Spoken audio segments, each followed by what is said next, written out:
So Nick, when did you get started in Magic? Well, I started like spring of last year, right around Dragons of Tarkir, right before Origins. Thereabout. Me and my friends would go down to the store and we'd crack a couple packs, usually from like Core Set 2015, Dragons, Cons, Fate Reforged, Theros. We'd usually get fat packs. So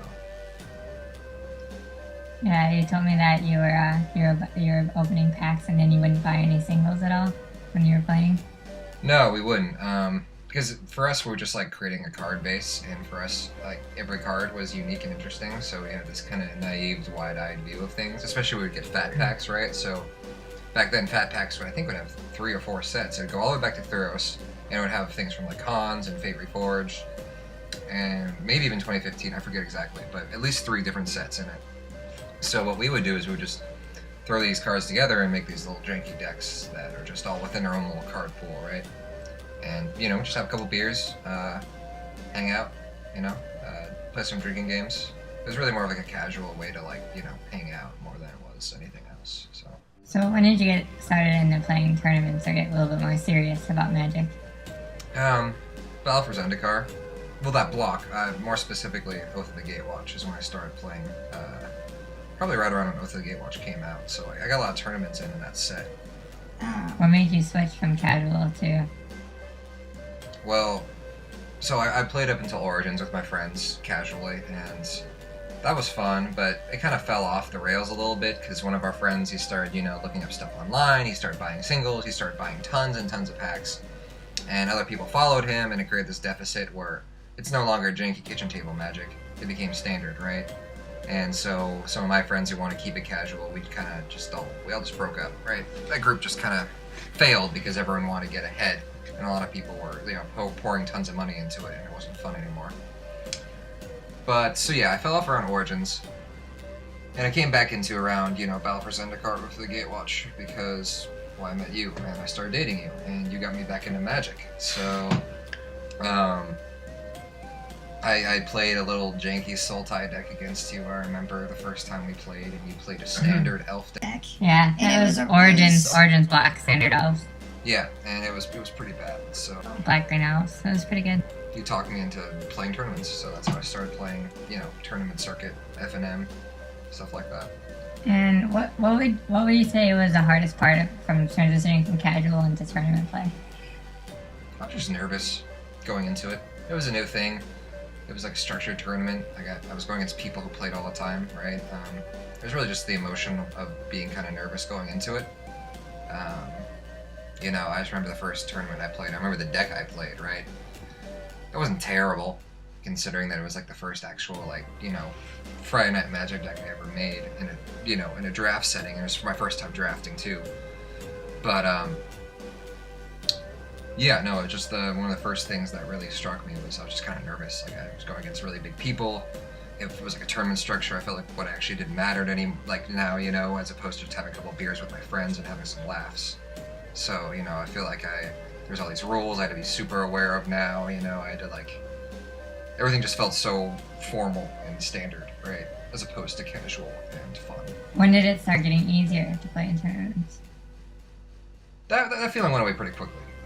After my first dozen tournaments, I started to really ease up and get into it. And it was fun off the bat, right? So that was, obviously a big driver for me. The fact that I always had fun. And I am competitive, right? So that was always a drive for me. I want to get good at it quickly. So that was obviously a big driver for me. Both those things, having fun and being competitive, wanting to get good. So yeah, I started to get into it. I mean, maybe I'm not still fully into it. I still make play mistakes. It's all a learning curve, right? We're all still trying to approach what we consider to be perfect, right?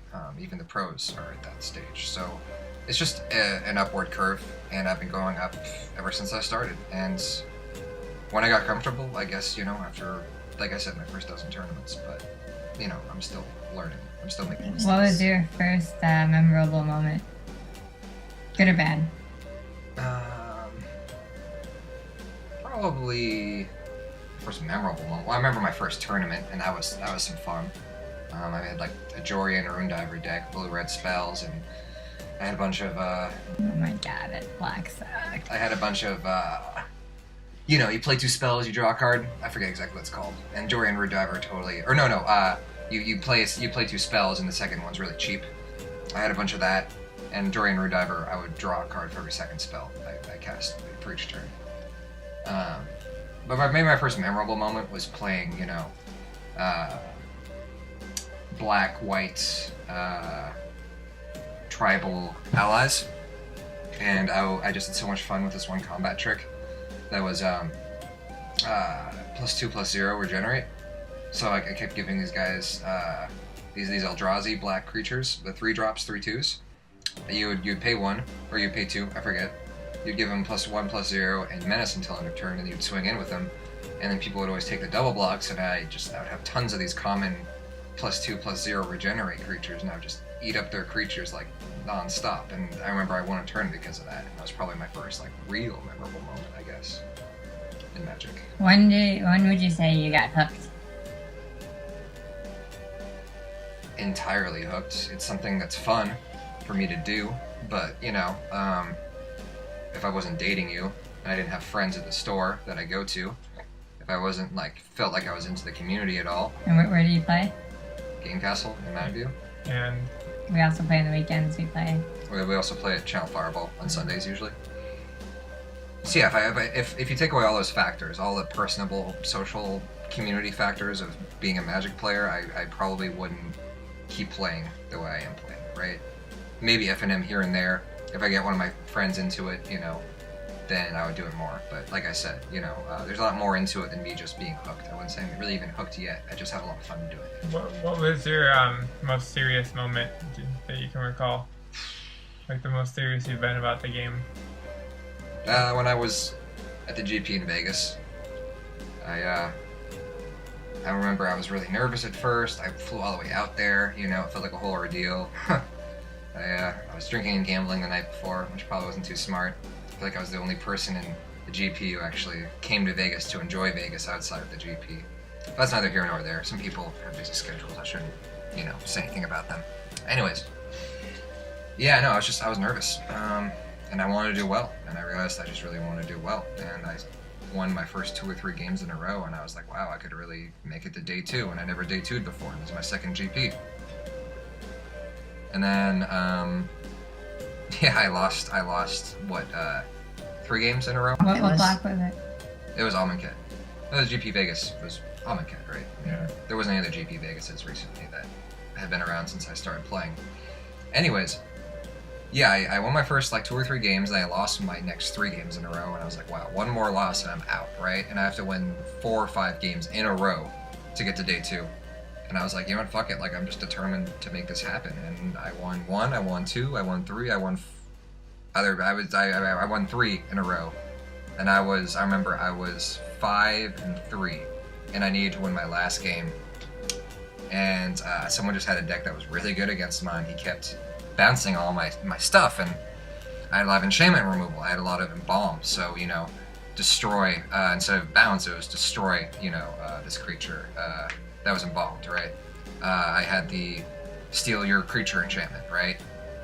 Just bounce that creature back to my hand, your enchantment goes in the graveyard. I had enchantment removal, you know, so permatap enchantment, right? Bounce, it's back in my hand. He had the Angler Drake, and he had the bounce 2 for 6.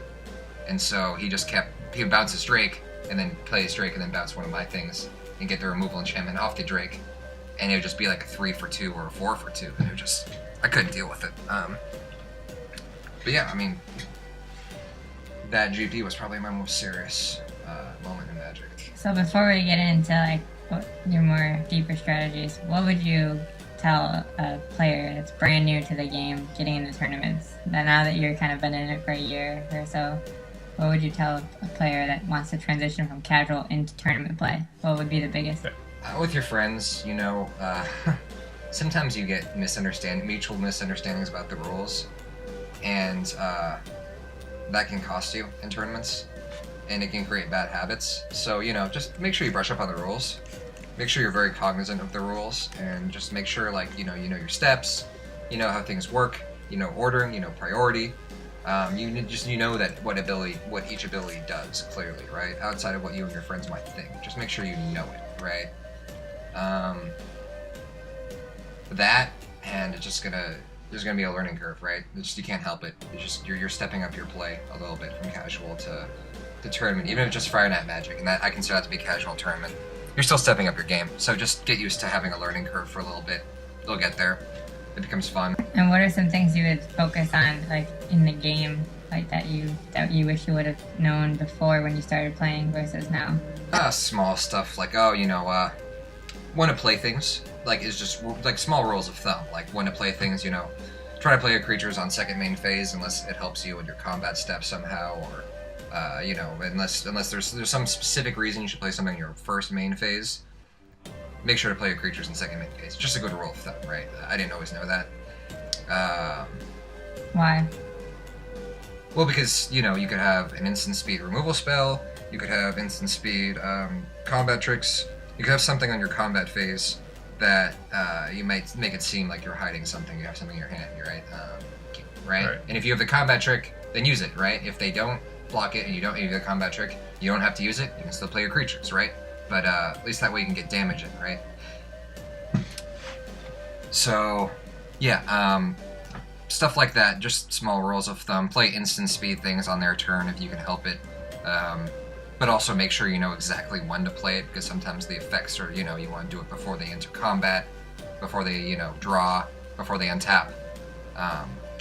Play things on their turn if you can. Just make sure you know exactly when to play everything in your hand. And let's talk about what strategies or cards or mechanics you look for, or things on a card that you look for when a new set gets released and it's a limited. What would you say? I know you're just a limited player, you don't really play standard or modern, but what would you say you look for in sets when they first come out, and what do you start to build your ideas off of as far as what you think archetypes there are, or any information that can maybe help you in your first couple weeks of a new set coming out? Yeah, I mean, things that draw my attention about new sets. I don't know. I try and take it all in, and after I do, just see where I land on things. I don't know. Just well, I mean, kind of obvious the card synergy. Archetypes that look solid, right? Good card combos specifically. More importantly, I try to make sure I personally assess cards that everyone thinks are bad, and see where I land on them. Because there have been times where there have been cards that everyone thinks is bad that I find ways to make work really, really well. So just keep your mind open with combos and possibilities for combos, even if they're cards that people think are terrible. You can still combo off pretty well. And if you build around certain things in certain ways that people don't always see, don't hesitate to give it a try, right? I'd give it a try. I have given it a try multiple times with certain cards, and sometimes it works out, sometimes it works out okay. Usually it works out better than you think. So, that's usually how I think of new sets. Just keep your eyes out for the things that people all think are just bad, because no one's thinking how they're going to make it work. If they see it's bad, they throw it away as bad. They never think about it, right? Just think about everything. That's usually what I think. What would you say you're the most conservative about as far as playing goes? Not necessarily consider myself to be super conservative as a player. I guess I'm more on the conservative side. I try not to take risks when I don't need to. Can you give an example? I don't like bluffing people, in general. People don't usually do this, but I usually won't swing into someone's creature with a smaller creature and make them think they have a combat trick. Usually they just take the bait, even if I do have a combat trick. I wouldn't do that. I would consider it to be a bad play in general, but I could be wrong. Well, what do you believe makes a good Magic player in Limited? I just like objective thinking, prudent thinking, obviously. Not being caught up in what you think your deck should do in general and trying to make it happen all the time, but being caught up more in the moment and being like, okay, where am I at right now, right? Maybe you gotta play an aggressive deck conservatively. Maybe you gotta be aggressive with a conservative deck, you know what I mean? Just being aware of what's going on, not giving into speculation, and just knowing what you see and going with that. Because I think speculation at the end of the day is gonna... more times than not, unless you're really, really tuned in with like the way people are, the way people think, their expressions, unless you can read people like a poker player, or unless you're like a mathematical wizard, I would not give into speculation. And I never try to play speculatively. I never play thinking I'm going to draw something. I never play thinking they have something in their hand, unless it seems like it's pretty obvious, right? They have like a 3 up at a certain removal spell. It's turn 7, they haven't played it yet. Their mana's open, and they're waiting for me to bite. Sometimes I'll be a little speculative, right? But much more often than not, I try not to assume anything, because even if they do have it, and I'm playing into that, I'd rather just get it out of the way than wait around for them to do it on something bigger, or, make more of an impact. Just get it out of the way, right? It's going to be there. They're going to use it. Better sooner than later. And better not to be speculative about it than to, mess around worrying about what might happen, I guess. What are some of your favorite cards in the past blocks, and what side are they from, and what do they do? What's the name? Like 3 or 4 would be good. Yeah, like that one card I mentioned from the Gatewatch. I know it's a weird, random card, but I really liked Unnatural Endurance. That's the card I'm talking about. +2/+0, regenerate a creature. One of the things I love about that card is that combat tricks, they don't always guarantee safety, right? You could play a First Strike card, right? You could play the +2/+0 First Strike combat trick in this set. Okay, sure, they may remove it, right? Boom. You can't guarantee safety. First Strike's pretty guaranteed safety. Can't always guarantee it. You play +3/+3 combat trick, right? The trample one. Can't guarantee safety. They could play their +3/+3 combat trick, and at least they might have the ability to trade. Regenerate makes it so great because it doesn't matter what happens, period. The creature's going to survive for 1 mana. And you could use it as a counterspell. I think that card's brilliant because I've seen it work so many times, and the fact that your creature guarantees survival no matter what happens unless they exile it at instant speed. Which, yeah, that's not going to happen unless you're in Shadows and you play Anguish and Making. That's not going to happen. Certainly not anymore, at least. That's why I love that card. I think that card's phenomenal. It's a lot of value for a 1-drop. Other cards.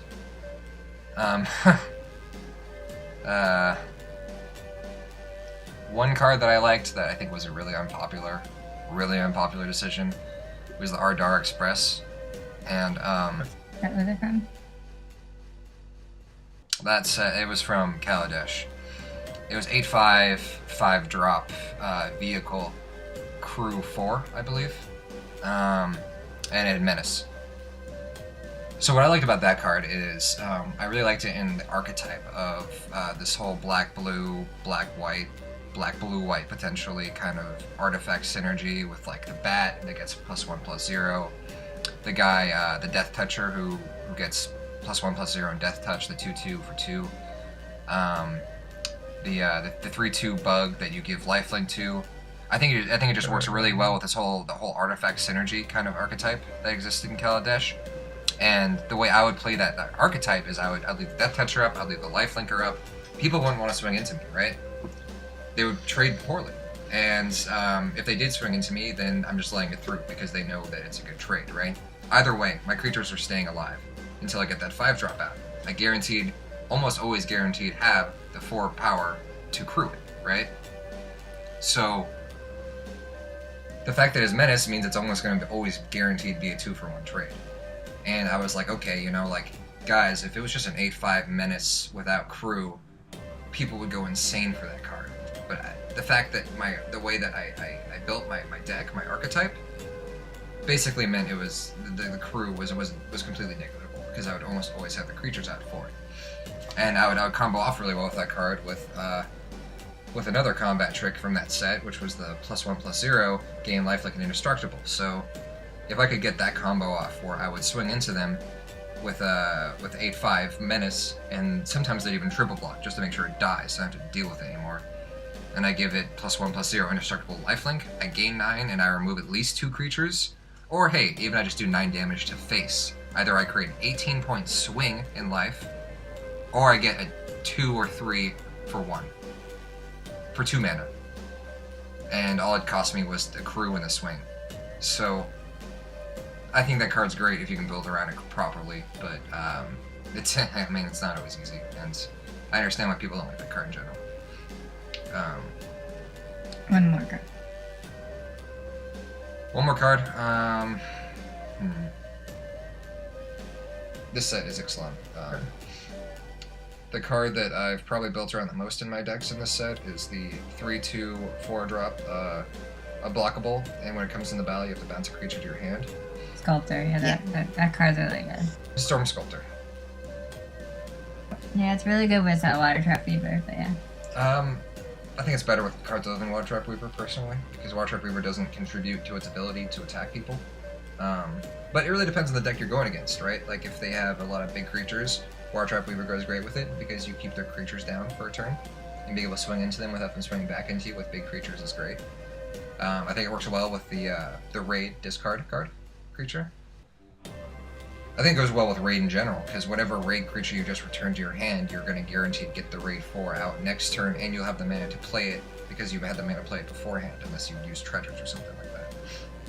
Anyways, I build around the card a lot, because if you can get blockers up, and you can just like kind of curve out to it, right? You get that 1/4, the 0/3 Explore guy, you get some people maybe in the air, you just get blockers out, right?